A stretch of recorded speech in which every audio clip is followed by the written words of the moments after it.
Queridos, saúdo a todos com a paz do Senhor. Esta paz é abrangente a todos que estão nos acompanhando por meio das redes sociais, em todo o mundo, e já aproveito para transmitir um abraço a todos, amigos que estão na Ásia, na América Central, na Europa, na América do Norte, e muitos me contactaram dizendo que estariam online. Pastor Sarafim, família, um abraço a todos. Eu quero aproveitar para ler o texto que está inserido no Evangelho do Senhor Jesus, em Lucas, capítulo 13, versículos de 6 a 9. Eu estou usando a versão Peshitta, mas eu quero ler no telão para lermos em um só sentido. E dizia esta parábola: um certo homem tinha uma figueira plantada na sua vinha ou horta, e foi procurar nela fruto, não achando, e disse: vinhateiro, eis que há 3 anos venho procurar fruto nesta figueira e não o acho. Corta, por que está ocupando ainda a terra inutilmente? E respondendo ele, disse-lhe: Senhor, deixa este ano, até que eu a escave em redor e a esterque. E se der fruto, ficará. E se não, depois a mandarás cortar. Amém? Permita virar as costas pela leitura, que o dali está muito longe. E quero pedir que aqueles que assim podem fazê-lo, tornem os vossos assentos. Muito obrigado pelas orações. Quero agradecer a Deus pelo privilégio de mais uma vez participar das festividades, das celebrações dos Gideões, conhecedor da minha pequenez e a envergadura do evento. Quero agradecer esta confiabilidade ao pastor Niltinho, pastor presidente da Convenção Catarinense, com toda a diretoria, ao pastor Zilmar, com a irmã Inês, muito obrigado, pastor Adriano, irmã Roberta, em vossos nomes, externo a minha gratidão a toda a coordenação dos Gideões, toda a diretoria desta honrada igreja e, obviamente, a toda a membresia, toda a igreja. Muito obrigado.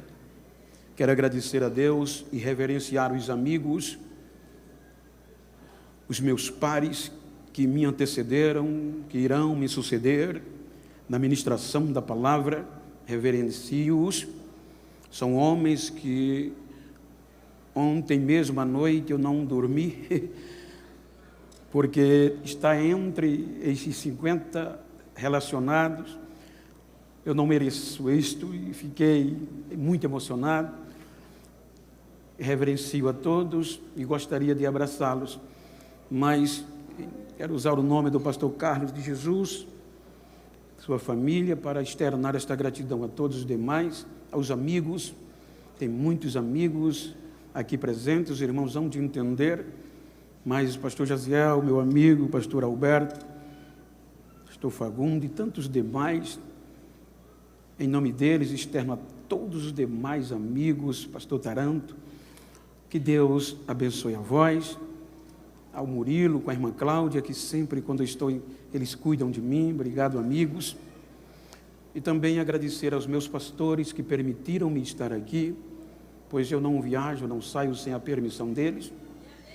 Como também quero mandar um beijo, um abraço para a minha querida esposa, irmã Marilza, que não pôde vir. Eu peço até oração, que há cerca de 4 a 5 anos ela está em um tratamento de saúde, um cisto no cérebro, e não é aconselhável ela andar de avião, por isso que ela não tem me acompanhado, e faz uma falta danada. Quero mandar um beijo para ela, para a minha família, como a todos os irmãos alagoanos. Queridos,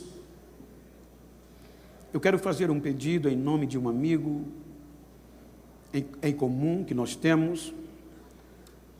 Pastor João Aguiar me pediu para que fizesse um pedido a vós, que orem por ele. Tantos que estão presentes como os que estão nos assistindo, que ele está precisando de um milagre, que Deus intervenha na sua saúde. Queridos, tomando por base o texto,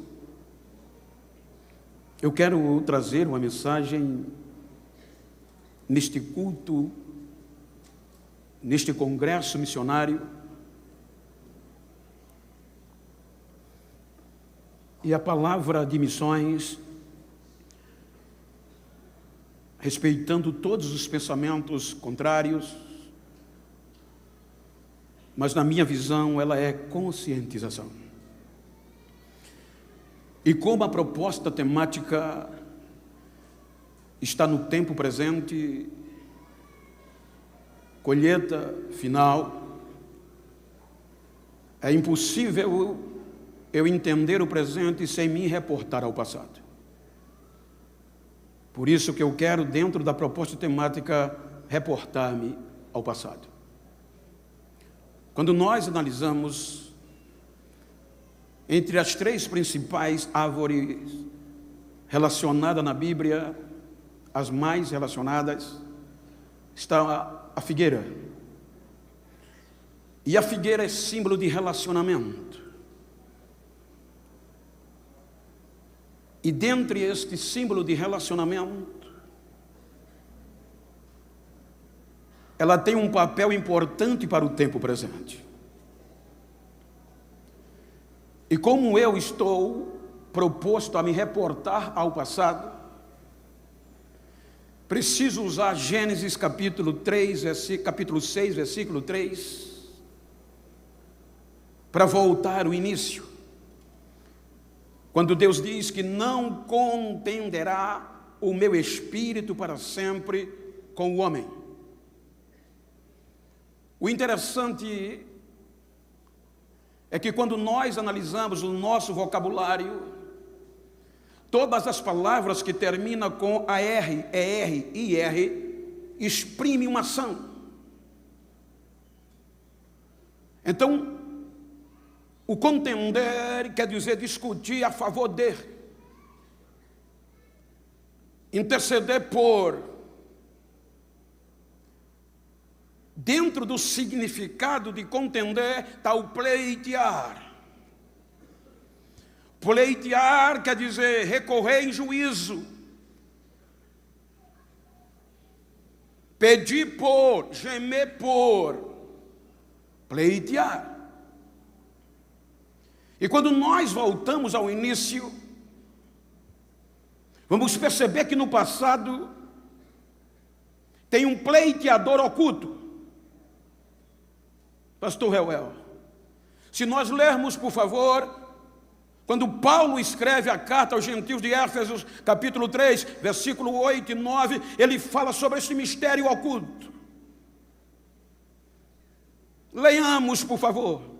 A mim, o mínimo de todos os santos, me foi dada esta graça de anunciar entre os gentios, por meio do Evangelho, as riquezas incompreensíveis de Cristo, e demonstrar a todos qual seja a comunhão do mistério que desde os séculos esteve oculto em Deus, que tudo criou por meio de Jesus. Veja que o princípio, o início começa no Gênesis. Por isso que, como a temática está num tempo presente, eu vou usar o tempo das dispensações.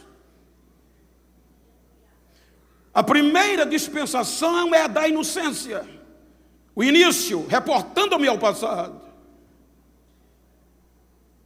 E neste tempo, porque a colheita final é um período de tempo, então no primeiro tempo, no primeiro ano, na primeira dispensação, que vai do capítulo 1 ao 3, o ápice da criação de Deus aparece, o homem, o ser humano.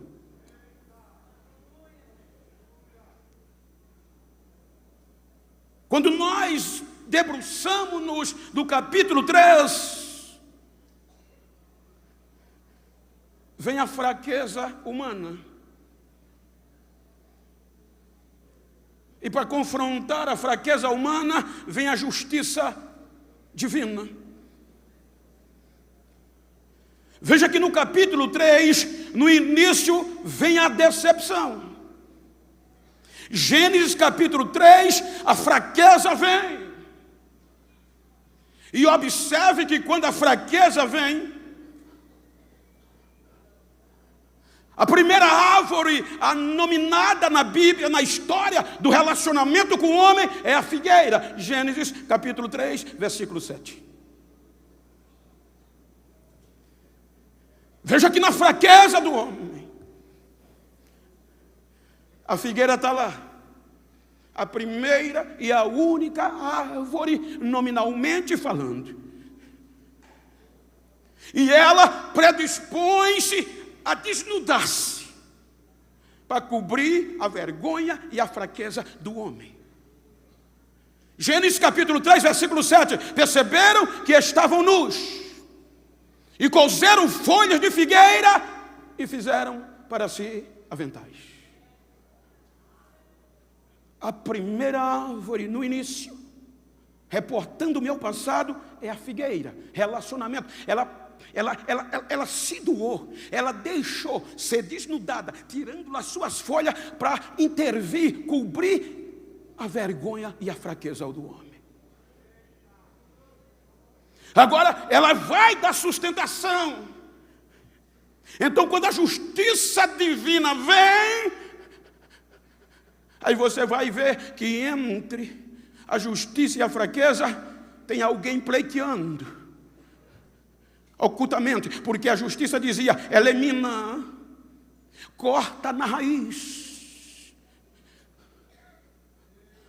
A fraqueza, a tragédia, a colisão foi terrível. Aí você vai entender nas entrelinhas que chega um pleiteador propiciando. A justiça vem com toda a ira. E a palavra propiciação, no contexto bíblico, é aquilo que aplaca a ira. Então, entre a nossa fraqueza e a ira da justiça, tem alguém, ocultamente, dizendo, desiste dele, não.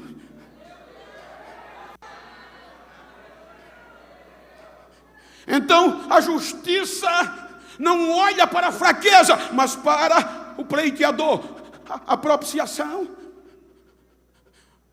E Deus diz, está certo, mas ele não pode ter relacionamento comigo com este dano. Então, capítulo 3 termina com Adão e Eva perdendo o relacionamento com Deus, sendo expulso do jardim. E a vergonha e a fraqueza não conseguiu fazer Deus desistir deles.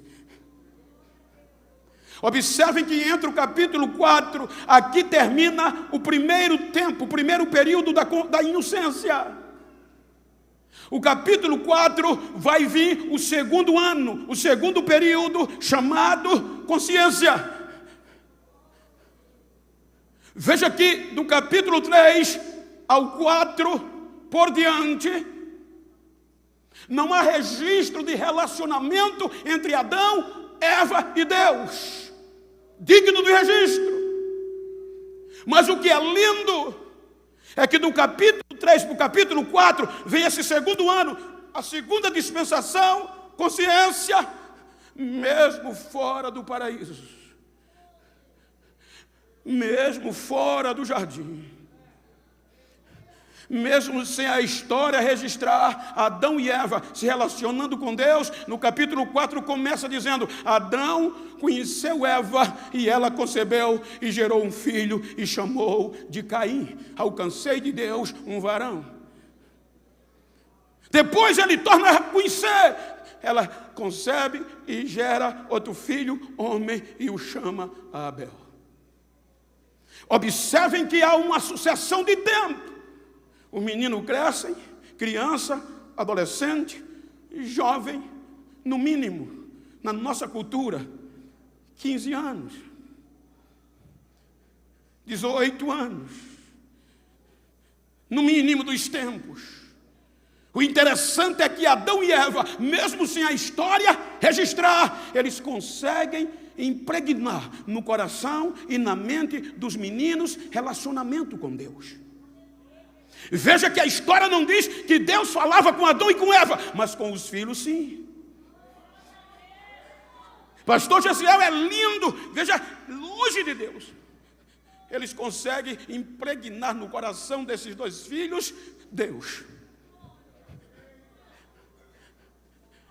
Começa o tempo, a dispensação da consciência. Abel é pastor de ovelhas do campo e Caim, agricultor. Veja que o relacionamento há entre eles e Deus. Entre a nova geração de um segundo tempo, de um segundo ano, de uma segunda dispensação consciente com Deus.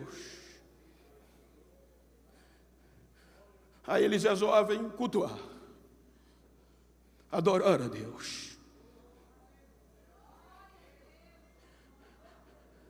Abel pega o melhor do rebanho e vai adorar. E oferece sacrifício a Deus e Deus aceita. A Caim pega fruto do campo e traz a Deus. E Deus não atenta, não olha, não recebe. Aí ele ira-se. Ele não entende, na nossa linguagem, fica beiçudo, revoltado. Aí vem Deus, no meio da ira dele,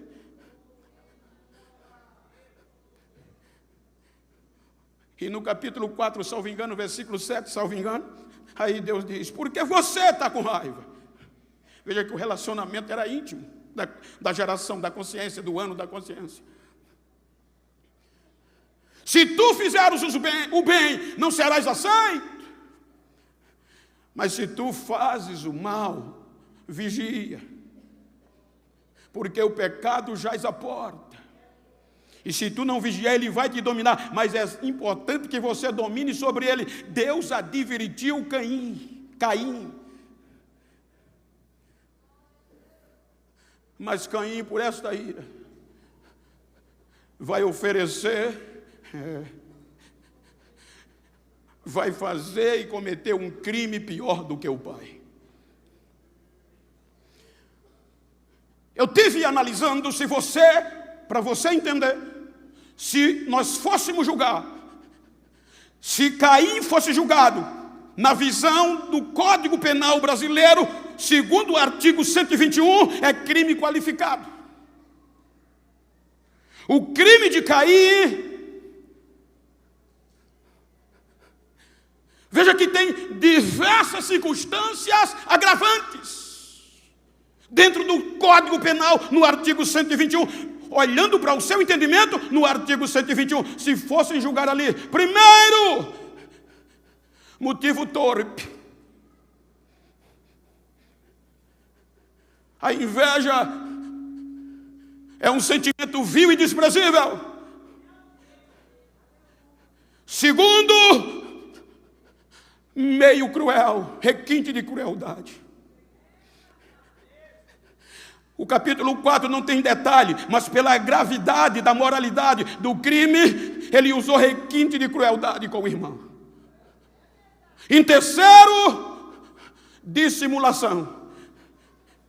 Ele leva o irmão ao campo de forma traiçoeira. E isto está em crime qualificado. Quando você vai para as circunstâncias agravantes, é pior, porque você vai encontrar o crime que ele fez.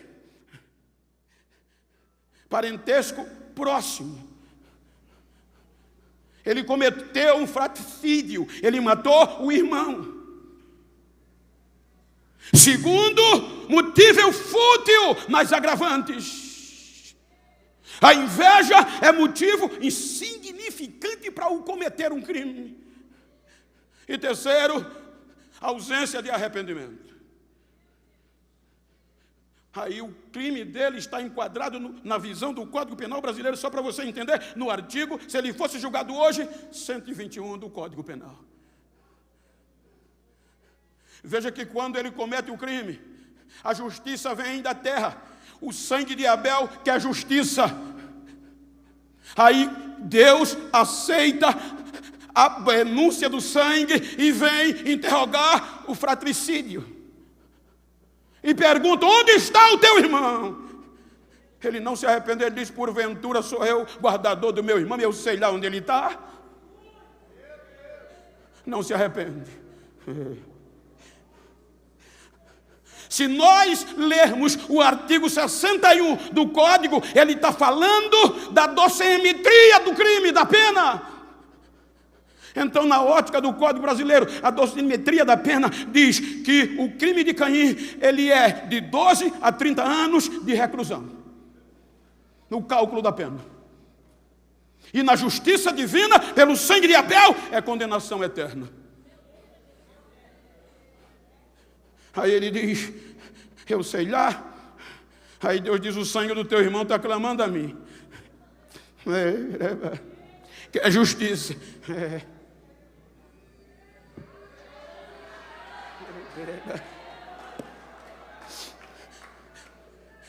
Aí vem o pleiteador oculto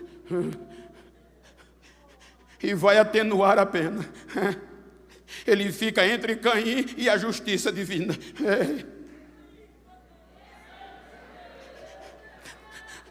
Faz isso não, desiste dele não.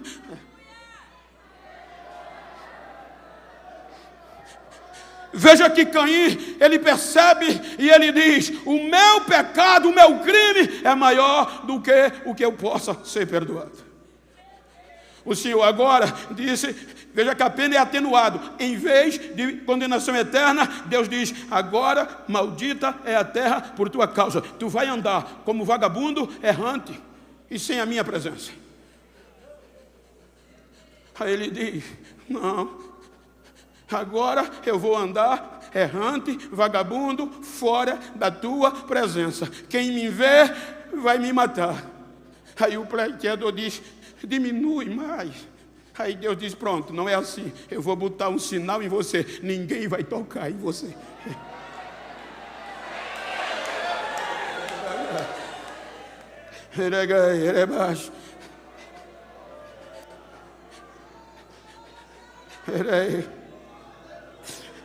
O segundo período, o segundo ano, a segunda dispensação da consciência chega no capítulo 6.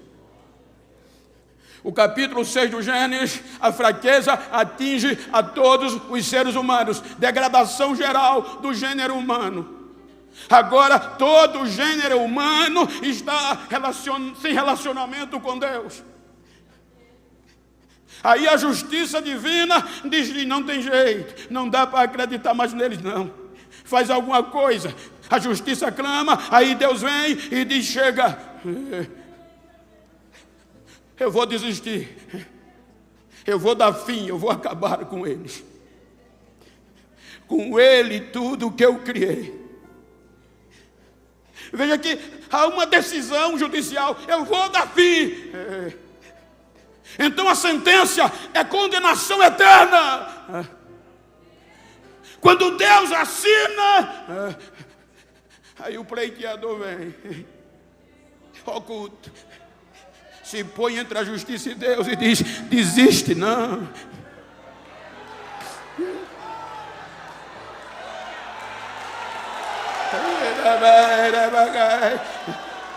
Desiste não. Ele consegue atenuar a pena de novo. Aí Deus diz: está certo, mas o meu espírito não vai interceder, provocar-me, não vai defendê-lo para sempre. Vou diminuir, mas os anos dele de vida será só 120. Mas não condenou. eternamente. A sentença é cumprida e 8 almas.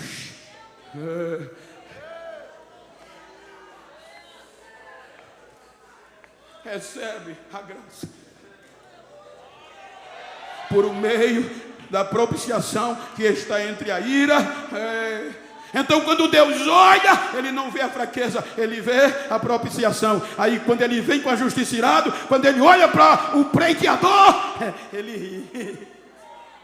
Não dá para desistir deles. Você está no meio.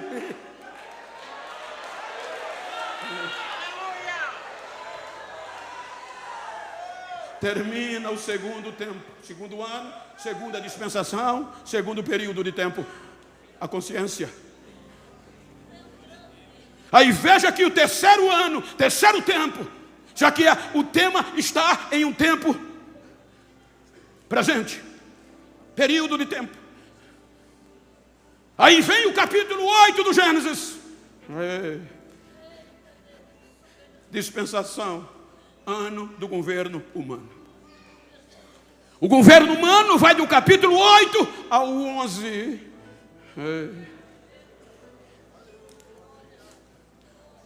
Aí agora tem um recomeço. Dentro, obviamente, eu estou usando o termo ano para dar sentido e o seu entendimento, mas dentro de um período, o terceiro período, a terceira dispensação, o terceiro ano, para melhorar o seu entendimento, é o governo humano. E como é que eles terminam? Sem relacionamento. Confusos. Mas Deus não desiste. Aí a partir do capítulo 12, começa o quarto ano, o quarto período. Primícias. A partir de aqui, começa o período, a dispensação da promessa, que vai de Abraão a Moisés.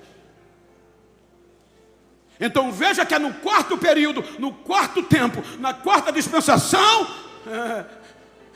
que o ser humano vai ser consagrado a Deus. Por meio da circuncisão. Os 3 anos passados estão lá. Mas os 3 períodos, os 3 anos primeiros, incircuncisos. Não consagrados a Deus. Agora vem o projeto de resgate. O projeto para reatar o relacionamento. E pelo relacionamento, atrair os incircuncisos a Deus.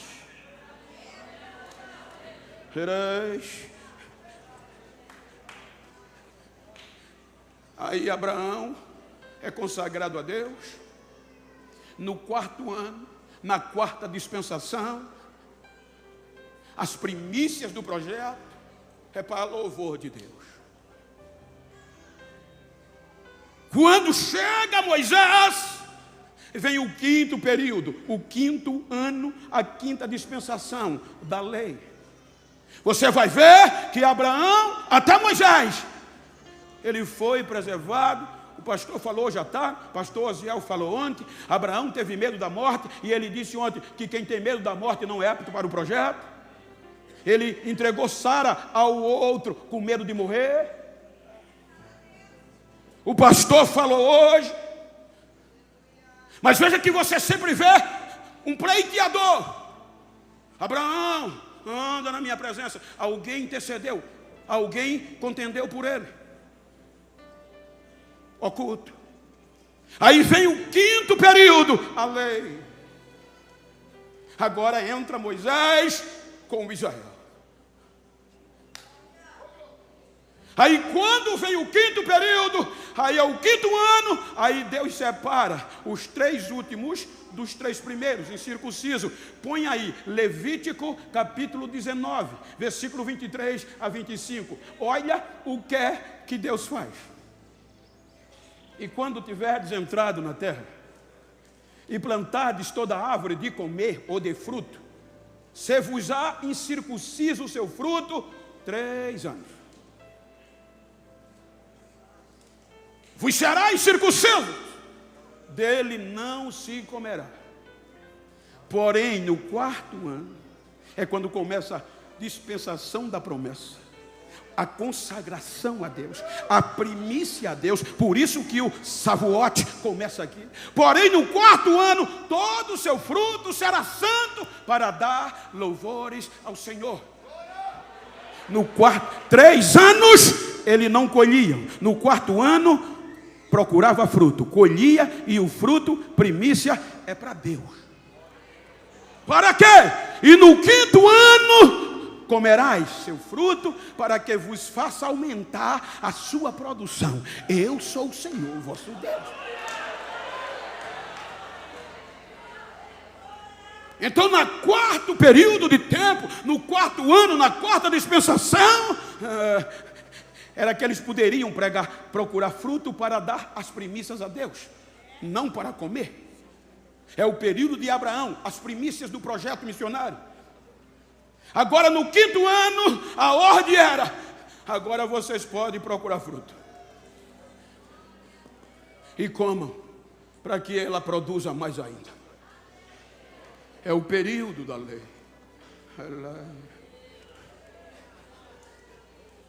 Eles pedem o relacionamento. Salmo 95:10. Ela é usada aqui como figueira, relacionamento. 40 anos estive desgostado com esta geração, e disse: é um povo que erra de coração e não tem conhecimento, e não tem conhecido os meus caminhos. Perde relacionamento. Isaías 65:2. Deus insiste, mas ele diz: estendi as minhas mãos o dia todo a um povo rebelde que anda por caminho que não é bom, após os seus pensamentos, sem relacionamentos.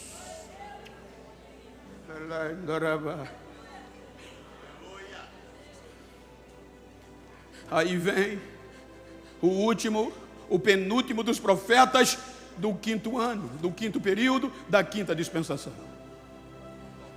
Malaquias. Olha o que Deus faz. Olha o lamento de Deus.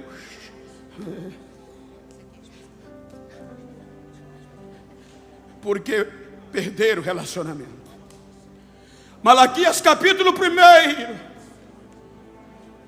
é relacionamento. Aí o que é que Deus diz em Malaquias 1? O peso, a responsabilidade, a dureza da palavra do Senhor. Olhe para mim, por favor. O peso da palavra do Senhor contra Israel, por intermédio de Malaquias. Aí o versículo 2, o que é que Deus diz? Eu vos tenho amado, diz o Senhor, e vós dizeis: em que nos tem amado? Aí Deus diz: eu odiei Esaú para amar vocês. Aí, salvo engano, versículo 6, o filho honra o pai, o servo seu senhor. Se eu sou pai, onde está a minha honra? E se eu sou Senhor, onde está o meu temor? Diz o Senhor dos Exércitos a vós, ó sacerdote, que desprezais o meu nome, e vós dizeis: em que nós temos desprezado? Ou seja, Israel não se declara culpado. Ele quer tapar os olhos de Deus. Ele não se arrepende.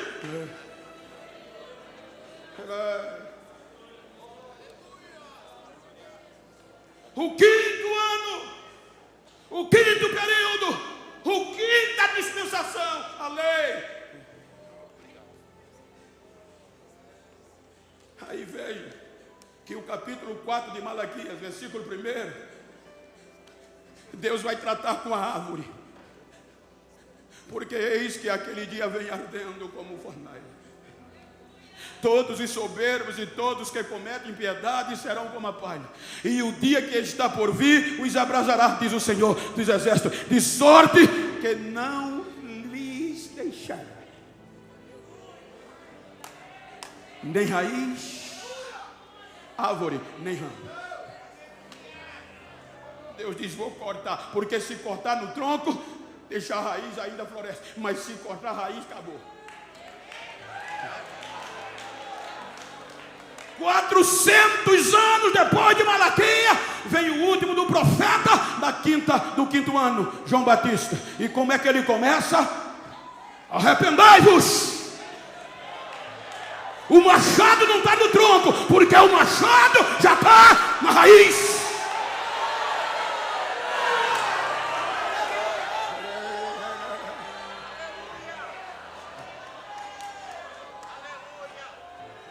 E quando o machado já está na raiz, aí Deus diz: vou cortar.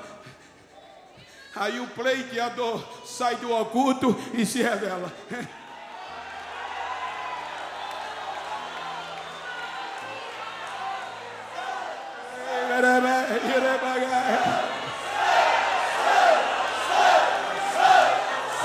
Por isso que Efésios capítulo 1, versículo 10, Paulo fala do sexto ano, do sexto período, a graça. Por isso que no capítulo 2 de Efésios, versículo 8, pela graça, agora o pleiteador, o horticultor oculto se revela. Sai do oculto e se revela. Para que? Pleitear em favor de Israel.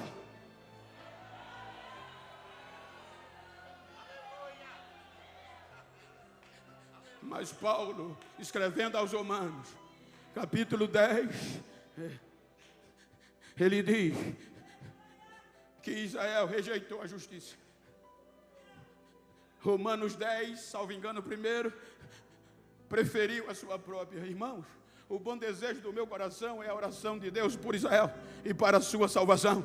Por quê, Paulo? Porque lhes dou testemunho do que tem zelo de Deus, mas não com entendimento. Versículo 3. Porquanto, não conhecendo a justiça de Deus e procurando estabelecer a sua própria justiça, não se sujeitou à justiça de Deus.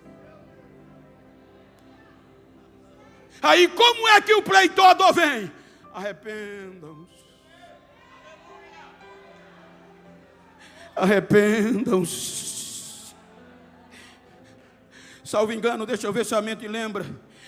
Mateus 23, 37.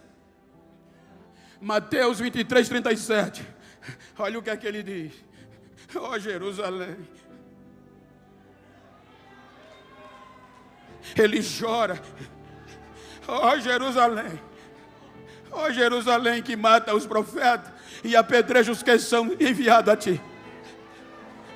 Quantas vezes, período de tempo, quantas vezes, desde o oculto, eu quis te proteger, eu intercedi, eu pleiteei por você, eu quis te juntar debaixo das minhas asas, como a galinha junto os seus pintinhos, e tu não quis.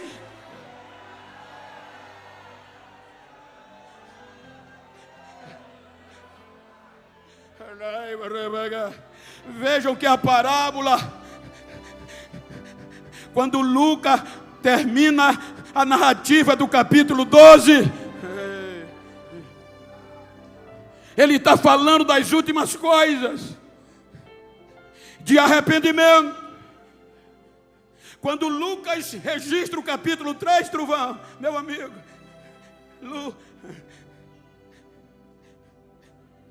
o que é que ele fala? Arrependimento, relacionamento.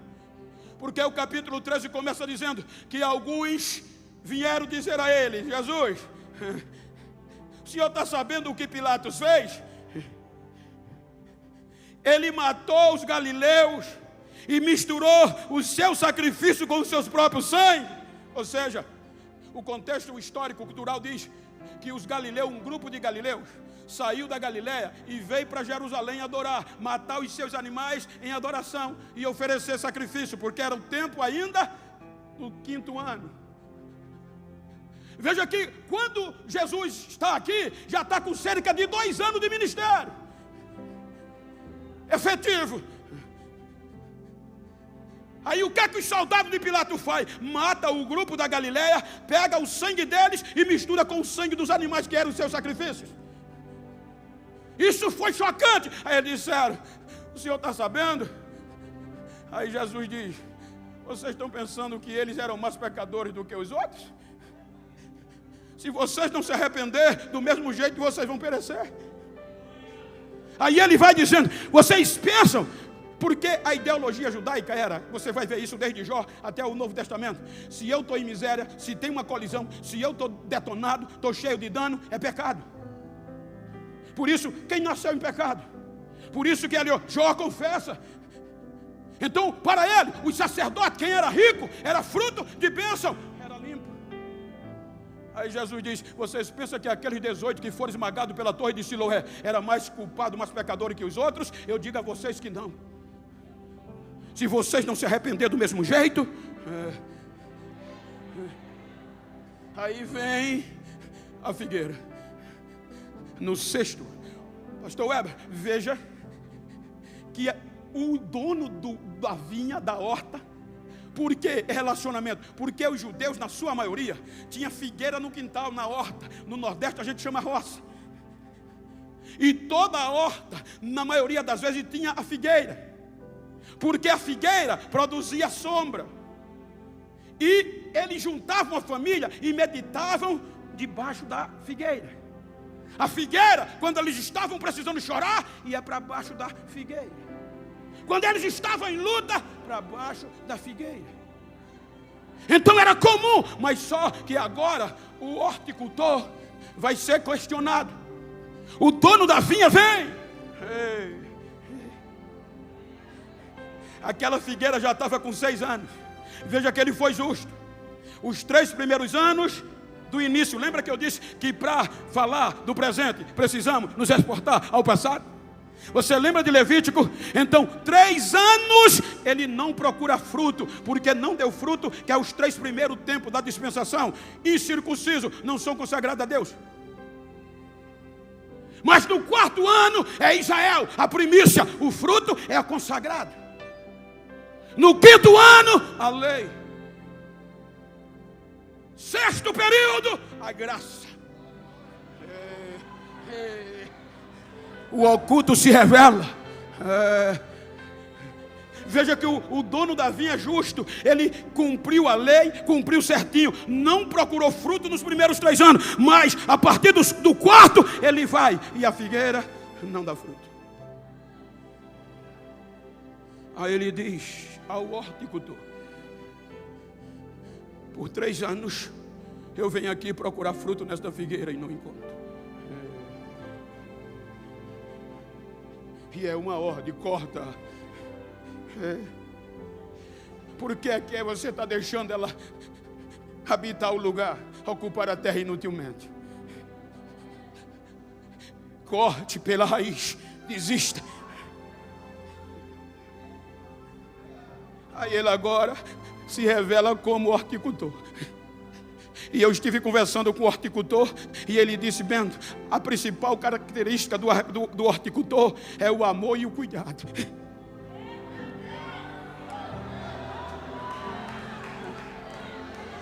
Aí o horticultor vem e diz: Senhor, faz isso não. Dá mais um ano a ela.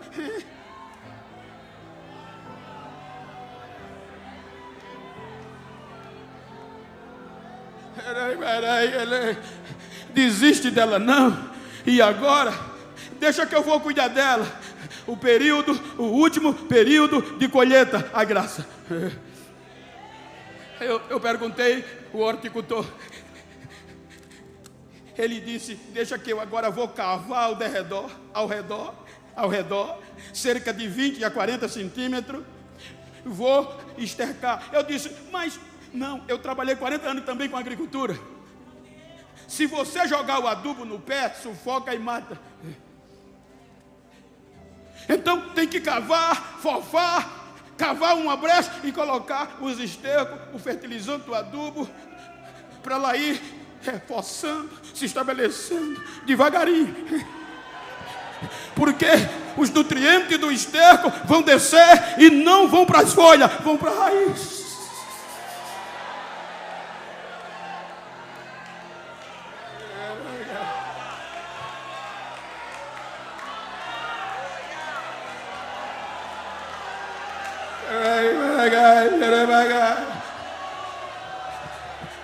Desiste dela não, Senhor.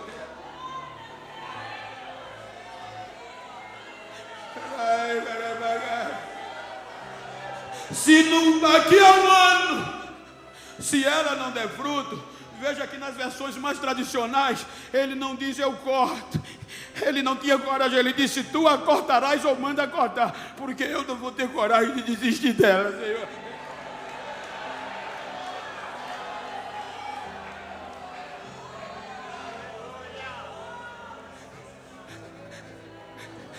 As maiores mensagens de Jesus foi essa. Um novo mandamento eu vos dou: ame uns aos outros, como eu amei vocês. Relacionamento. Quando ele vai atuar, João 17, veja que é totalmente intercessório. Pai,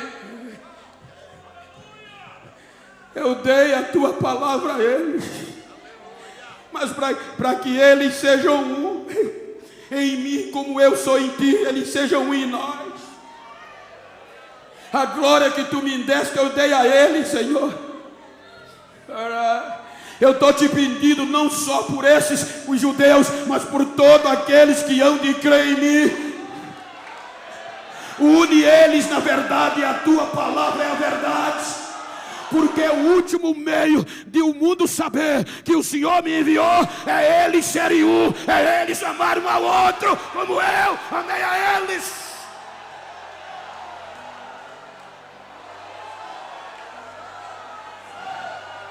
Colheita final. É inconcebível.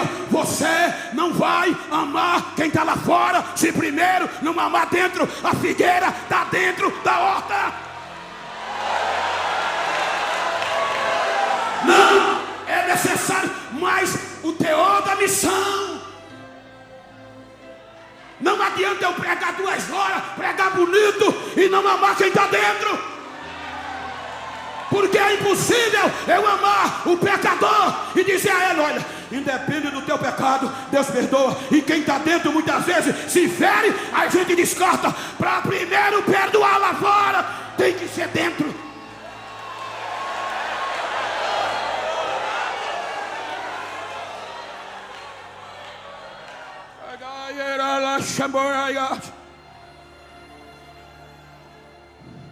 Pastor Zilmar me convidou em setembro.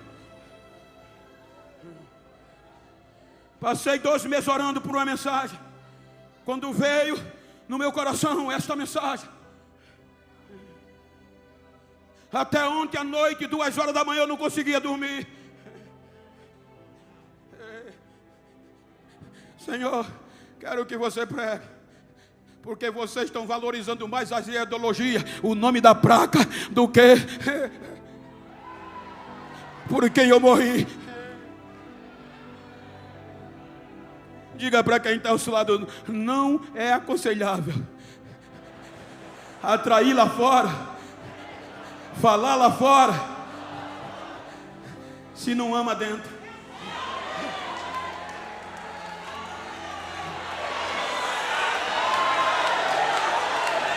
A única oficina da graça debaixo do céu é a igreja.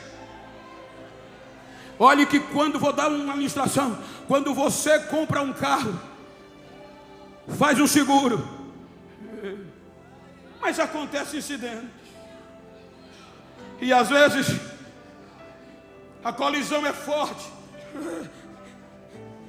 aí a seguradora manda o perito olha e diz: chassi empenou, carroceria está deformada, os vidros estouraram, perda total. E o que é que vai fazer? Não, vai para o ferro velho e o seguro substitui. Aqui não é assim não. Você sabe que às vezes a gente é atingido por colisões terríveis. Eu vou contar o que eu ouvi de uma pessoa há alguns anos atrás. Ela me conduzia e disse: pastor, hoje está ruim. Por quê? A gente precisa confessar algumas coisas. Muitas vezes a gente não é perfeito e nós somos atingidos. E às vezes a colisão, pastor, arrebenta. Mas por que você não procura a igreja para confessar e pedir ajuda? Porque quando a gente vai, pastor, em vez de restaurar, eles matam a gente. Eles condenam, julgam e condenam a gente. E esquece a gente, abandonando a gente. Aqui não é oficina secular, é oficina do céu. Diga para quem está ao seu lado: a colisão pode ser forte, o chassi pode empenar, o vidro pode estourar, mas aqui não tem perda total. Ainda tem jeito, ainda tem jeito, ainda tem jeito.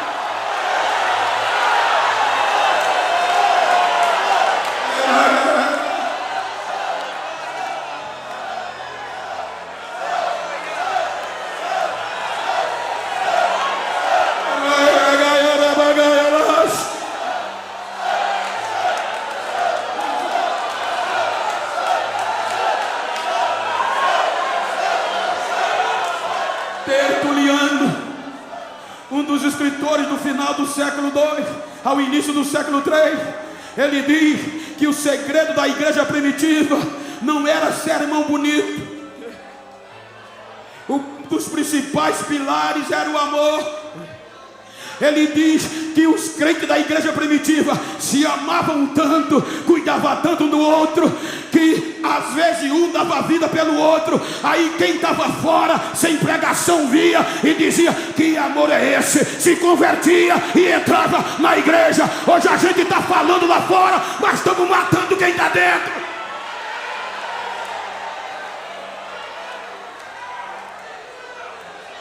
Já tem vigia nas internet, nas redes sociais, vigiando 24 horas. Já tem torcida organizada para ver a tua queda, para te condenar. Mas quebra a cara, porque aqui não tem perda total. Não tem perda total.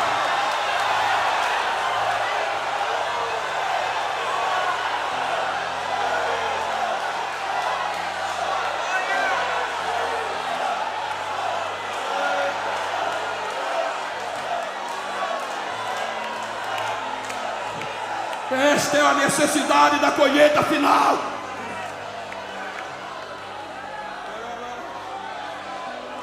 Porque a última dispensação é o milênio. Então, se nós nos amarmos aqui, não precisa muitas vezes está falando em caixa de som lá fora. A nossa unidade vai refletir em Camboriú, vai refletir em Santa Catarina, no Brasil, e as pessoas vão correr para a igreja sabendo que o segredo está aqui. A gente está preocupado em bater em político, em bater em pastor, em criticar os que erram, em detonar quem pecou, mas a gente comete o maior erro, a gente mata, a gente despreza.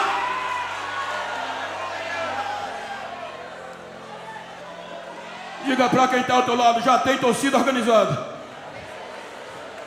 já tem aí grupo 24 horas ligado, querendo que você erre, torcendo para você errar, para você não dar fruto, para te condenar. Mas João disse, 1 João, me ajude, 2:2, me ajuda aí, me ajuda, põe aí 1 João 2:2. E ele, leia a igreja, ele é a nossa, é a propiciação pelos nossos pecados, e não somente pelos nossos, mas também pelos de todo mundo. Quando a ira de Deus vem, você diz: mas o pastor pecou. Tem gente com 10 mulheres no púlpito, tem gente que não... Aí você esqueceu disso aqui. Quando a ira de Deus vem destruir ele, a propiciação está no meio, e a placa ira, e a graça entra, e Deus diz: vou acreditar nele, deixa, ele vai dar fruto, ele vai. Tem mais. Eu não estou fazendo apologia ao erro, eu estou fazendo apologia aos nossos falta de cuidado. Pior era eu, pior era você.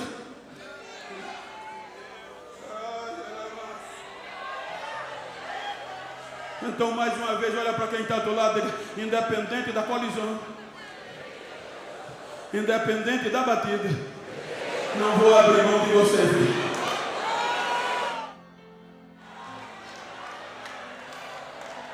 Aqui não tem ferro velho. Aqui não existe ferro velho. Aqui existe a graça, e a geração da última colheita, da colheita final, tem que saber disso.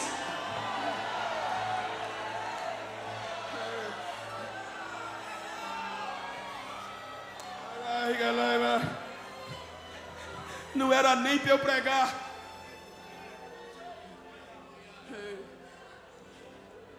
Só eu estar aqui já era a resposta de que Ele não desiste de nós. No meu estado, Alagoas, os meus pastores, os meus professores, tem pregador, pastor, que o senhor precisa conhecer, ensinadores, meu Deus, que eu não sou digno nem de limpar a sandália deles. Mas olha na relação dos 50 pregadores dos Gideões, quantos AL tem? AL, Alagoas.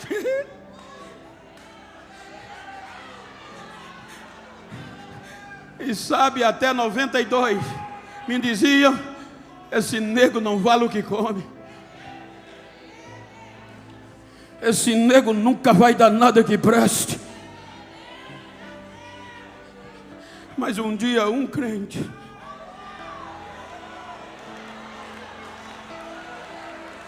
me disse: eu conheço alguém que não desiste de você,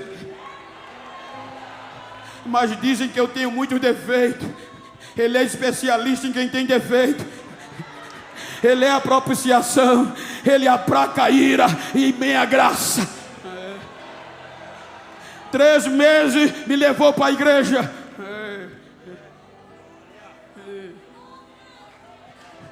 Jesus me aceitou, preto, do cabelo rio.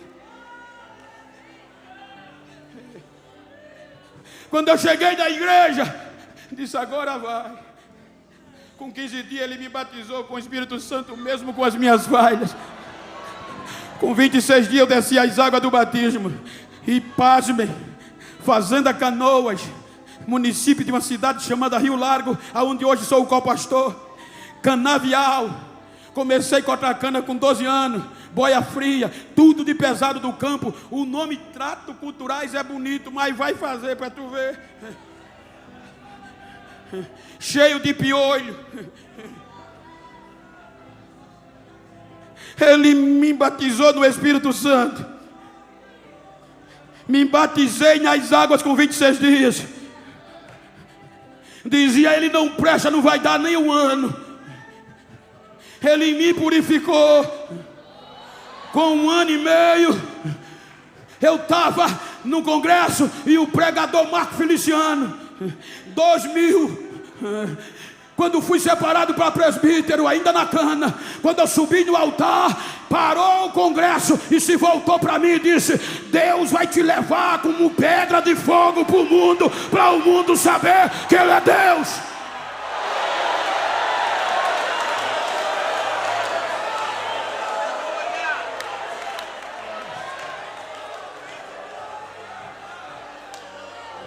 Com 3 dias depois, com 7 dias no outro domingo, chegou um pregador na congregação pequenininha e disse: Moreno, fica de pé.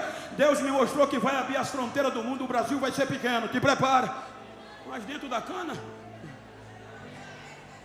Com 3 dias depois, um grupo de obreiros me procurou. Agora está dentro. Eu estou dentro como a figueira estava. E disse: Bento, filho, desista. É impossível. Aquela profecia não era para você. Tu tem muitos defeitos, mas eu estou dentro.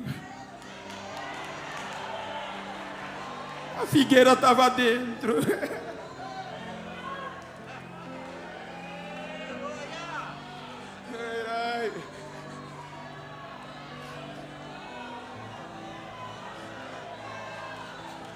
Nunca vai acontecer Você cruzar o mundo, o Brasil, tu é pobre, Bento, tu é analfabeto, e para piorar tu é preto.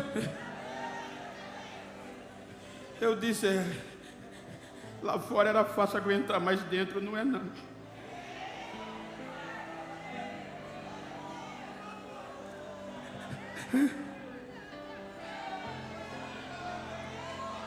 Ser rejeitado lá fora, ser desacreditado lá fora é uma coisa, mas dentro é mais difícil. Aí eu disse, sabe de uma coisa? Vou desistir. Se eu não sirvo para nada, sou um produto falido, não adianta. No outro dia eu estava de folga da usina, e eu costumava orar 8 horas na minha folga, passar o dia na igreja. Eu disse, eu vou orar meia hora e vou embora, nunca mais eu entro numa igreja. 8 horas da manhã a chave da congregação ficava na minha casa. Peguei, abri e entrei, arrebentado. Meia hora depois eu fui me levantar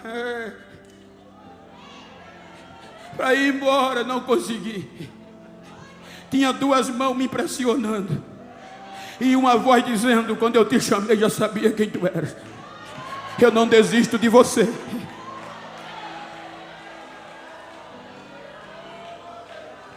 A tua fraqueza não é maior do que a minha graça. Vou te mostrar hoje quem eu sou. Passei uma luta até 4 horas da tarde só gritando. Quando eu me levantei que fui para casa, vem um jovem adolescente da igreja gritando, Genival, vai para casa não. O que é que houve? A tua filha, na época 9 anos, Gisele, passou mal. A tua mulher levou para o posto de saúde, dentro do interior precário. Quando eu cheguei no posto, o médico disse, fiz o que pude, mas ela entrou em óbito. Leve para preparar o funeral. Quando eu peguei a criança quebrada, arrebentada, e as pessoas gritando, cadê o teu Deus? Quando eu fui entrar para casa, o horticultor disse, vai para casa não, leva ela para onde tu estava orando, que hoje eu vou te mostrar que eu não dependo da razão do homem, eu não dependo do que o homem acha para fazer o que eu quero. Leva ela para onde tu estava orando. Eu passei, pastor Carlos, pastor Trovão, tinha deixado a porta entreaberta, empurrei, joguei o defunto na frente do púlpito. Foram dizer ao doutor, ele está doido. O doutor veio com as enfermeiras, os vizinhos vieram, e o doutor pôs a mão aqui, minha esposa chorando, dizia, seu Genival, é loucura, acabou. Quando ele disse assim, não deu 10 segundos, veio uma voz dizendo, fui eu que te escolhi, e eu te trouxe aqui para te mostrar quem sou eu, que eu não desisto de você. A promessa que eu fiz está de pé. Para você saber quem sou eu, olha o que eu estou fazendo. Não deu 10 segundos, a menina começou a embolar, começou a saltar, começou a dar glória, e o médico ficou doido. O que é que está acontecendo? O meu Deus ainda faz o sobrenatural para não desistir de um crente, para não desistir de você.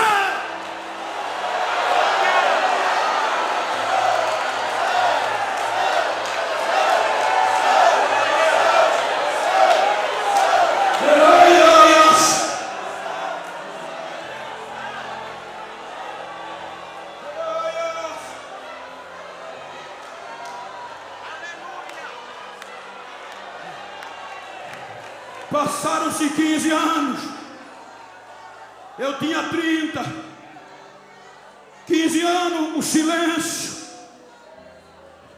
diziam, aí, vergonha, chorei muito, Deus me enganou, te enganou.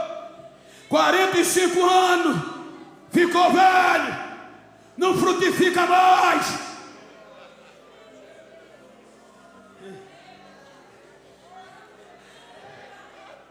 Pastor Zé Antônio dos Santos manda ligar para dentro do canavial. Deus me mostrou um pretinho. Liga e mandou colocar ele para pregar na convenção que ele quer apresentar ele ao mundo. Primeiro negro, primeiro alagoano a pregar para 40 mil pessoas numa noite da convenção. Quando eu terminei de pregar, todo mundo me queria de uma vez só. Quem disse que Deus não ia me usar, que eu não ia dar fruto, me beijava e dizia, eu te amo, preto, eu te amo, tu és. Diga para quem está ao seu lado, desista não. Porque quem pensou que você ia ser cortado, vai ter que te engolir.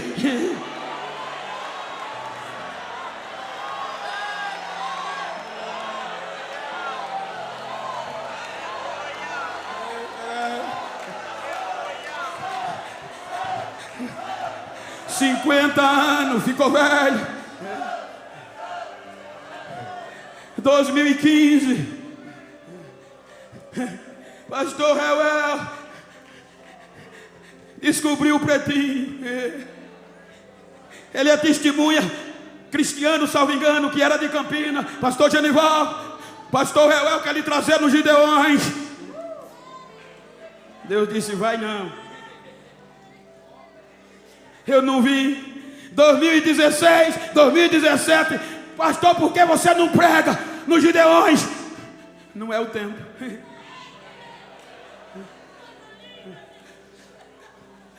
2021, pastor Gilmar me convida. Eu digo: pastor, eu disse 5 anos que não vou. Se eu for agora, vou magoar. Vou não. E enquanto eu não vinha, os telefones, alô, do outro lado, hello, pastor Genival, yes, you come here please, yeah.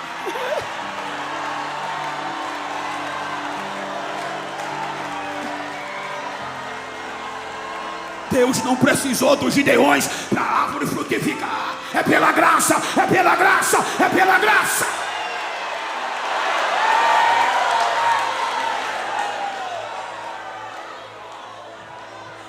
...55 anos, vai mais não. 2023 eu vim. 60 anos, já tenho um cartãozinho de estacionamento. Olha eu aqui. Terceira idade, ficou velho. Ele não desiste, a figueira ainda vai. Se no próximo ano eu não vou ter coragem de cortar, deixa, olha que a figueira floresce. Nós hoje somos fruto de pedaços da figueira, de ramos que não se quebraram. Olha nós aqui. Fique de pé por bondade.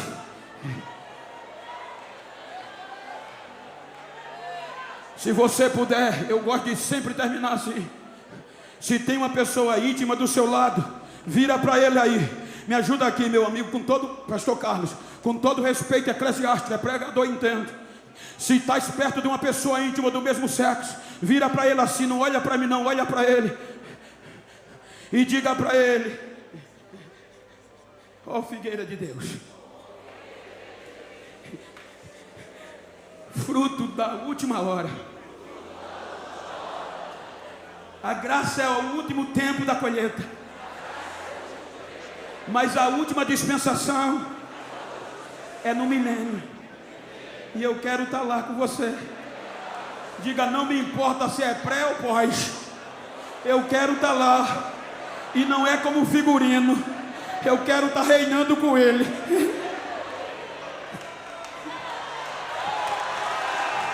Diga para ele: não importa como você chegou nos Gideões, não importa o tamanho da tragédia, não importa o tamanho da colisão, não importa o tamanho da pancada, ainda tem jeito, ainda tem jeito. Abraça ele e diga: ainda tem jeito.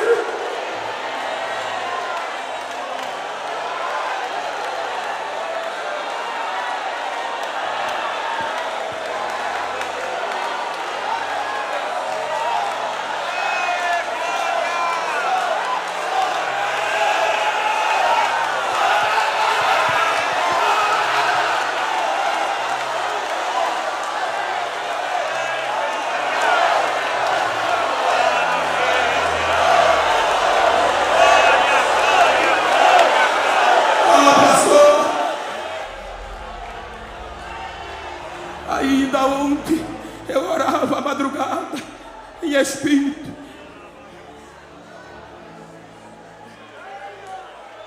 E o Espírito que fala com a gente pelos sentimentos me dizia: é tempo de restaurar. Ah, pastor, mas eu estou de terno, estou de gravata. Aqui eu não estou falando de quem tem terra, de quem tem gravata. Eu estou falando de figueira, de servo, que independente do tempo, ainda pode voltar a dar fruto. Então eu quero chamar a primeira pessoa que te pisaram, te jogaram, não acreditavam mais em você e dizia que estava acabado. Deus me mostrava o obreiro que só estão os pedaços. Eu não vim aqui provocar o teu erro, eu não vim aqui provocar, apologia o pecado, mas eu vim aqui te dizer que Deus me mostrou, é tempo de restauração, é a última colheita, é o tempo de colheita final. Vem, vem, vem, se joga aqui e vai receber, se joga.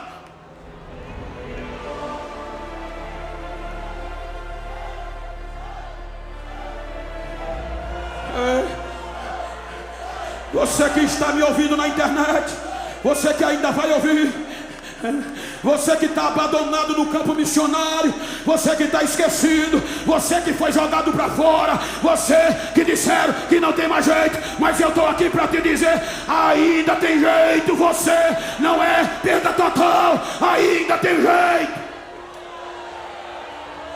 Vai trazendo vidas, vai trazendo, afastado, se joga. Você cantava, você pregava,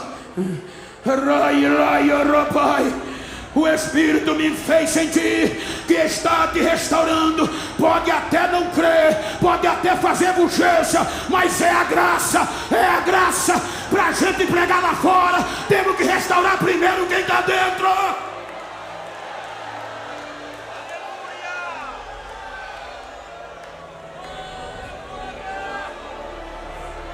Venha, venha, venha. Te amo, Deus. Tua graça nunca.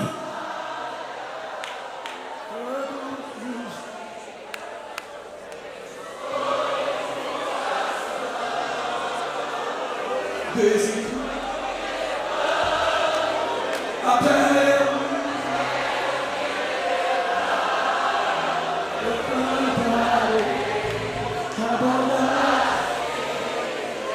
reportando-me ao passado.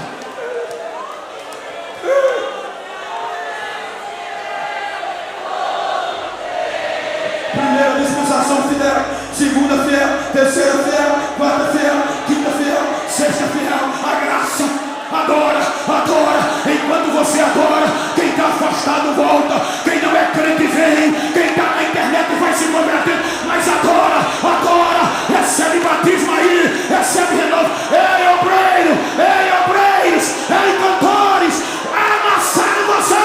Venha.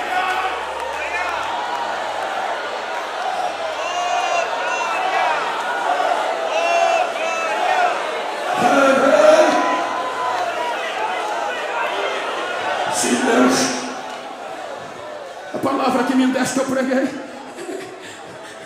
agora restaura os feridos, tira o machado da raiz.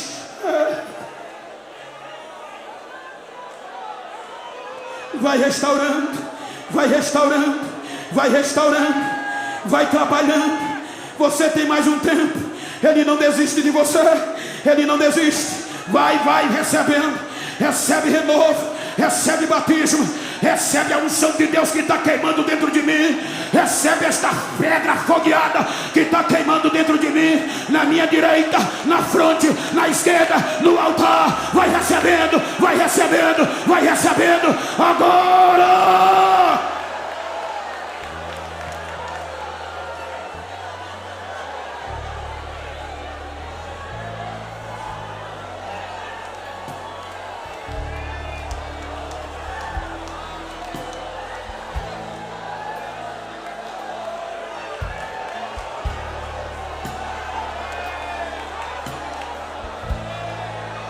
Às vezes a gente participa de um congresso desse, tem gente que senta ao nosso lado A gente sai e não sabe nem o nome. Abraça esse crente que está do teu lado, diz o teu nome a ele e diz: eu vim adorar com você. E eu te digo que eu não vou desistir de você. Eu não vou desistir de você. Abraça, deixa as lágrimas cair, incendeia ele.